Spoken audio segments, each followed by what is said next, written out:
Okay, so today we're going to talk about being a multi-dimensional being. So when you call someone a multi-dimensional being, what do you think? That he is living in different dimensions. Normally we experience the three dimensions. Now that is the fourth dimension. People call that is the space, it's the air that moves along with us. We experience it but in a different way. Then there are other dimensions.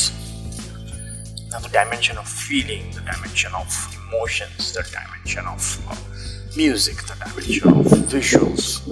I mean, you will get lost in that world, the dimension of dreams. There are so many dimensions around us, there are so many frequencies, there are so many wave patterns, there are so many things around us that we are not aware of because our sensory organs are not capable of sensing all these dimensions. And when we sense them and when we feel that okay, something is happening, something good is happening around me, I'm feeling good, I'm feeling nice, and I can do that, I can do this. We are connecting to these spaces, these are little bubbles of dimension around us, and we're tapping into that energy. And once we tap into that energy and we go deep into that dimension, we explore it, we find the tricks, the things that make it work, the science behind it, and we get into it deep enough. That is what we're doing. We're living in another dimension. I mean, just imagine, just in one lifetime, you are able to tap into those dimensions. I mean, it's a really big secret. That's why I'm telling it in a low, whispering voice. Because these things shouldn't be declared in the open air. It has to be conserved, because people who understand these things, people who realize that this is the reality, then only they can tap into it. If they think that this is just a fantasy or this is just some weird talking about it, then no, they won't go into that thing. But when you connect to it, music is a splendid dimension. We connect with universally. Even animals connect to music. Can you imagine that? Animals, humans, birds, every living being on this planet or outside this planet connect to the music. I mean, it is a whole world in itself. Even if you don't see a visual, you just hear the music. That's more than enough for a music to connect. That's another dimension, man.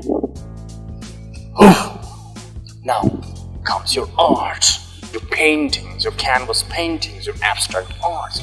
These are other dimensions. These are the dimensions of visuals. You're seeing something, you're getting inside it. You are in the wormhole of a visual.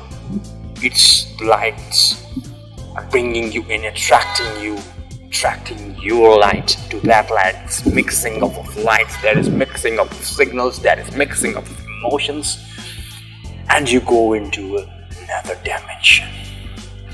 Then comes the dimension of sculpting. Sculptures, you are forming shapes from blocks.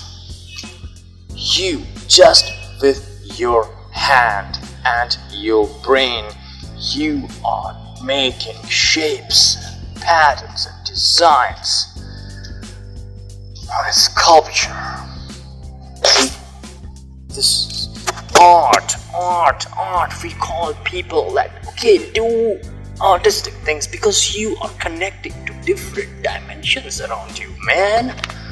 You don't do that when you're traveling in a train, you're traveling by bike in a traffic, you're just living in the 3D space.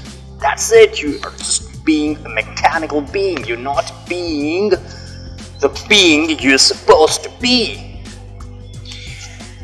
So it's quite simple, It's quite simple to understand that when you're enjoying something, just take horse riding, for example. Yeah, you are connecting your mind to the mind of that horse. You are syncing your mind with that horse. When I say move, you move. When I say slow down, you slow down. When I say run for it, you run for it. And you build a trust. You made your own universe within that particular space. You are your own universe now. You and your horse are one. See? So you created another dimension. There are endless, limitless dimensions around you. Just like this universe, it is endless. These thoughts, these emotions, these visuals, the sound. These are all dimensions. They're coming from somewhere. We are not able to see them. Science has all the answers for it, but they won't accept it. And open, no. They know that there's something fishy going on, but they won't accept it because there is no explanation to it, there is no proof to it, and it becomes quite difficult to prove it too. Because we haven't even discovered or invented such equipments that can measure all these things, because we are limited beings. We are not superhuman beings, but there is a way. The consciousness, the mind, because we are getting all these things in our mind, through our mind, and it's a mystery box, or it's a mystery. It is a mystery. We don't know whether it's a box, whether it's a sphere. It is something. The brain is something. The nervous system is something. The consciousness is something else, totally. We don't know, but I guess we'll find out in the near future. If we do find out the power, the potential of the consciousness, I mean, there would be no suffering at all, right? That's the catch to it. No suffering, because you are happy, you are glad, you are in total control of your emotions.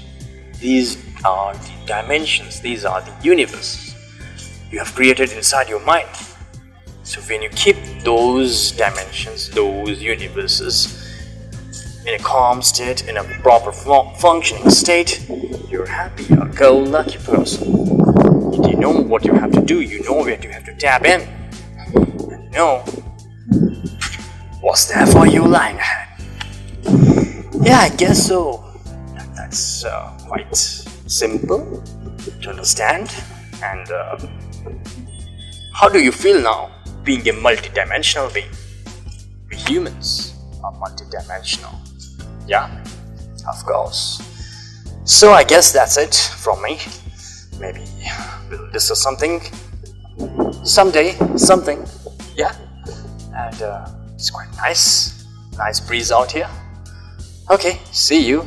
Bye bye. Take care. This is Savak and woof. I go.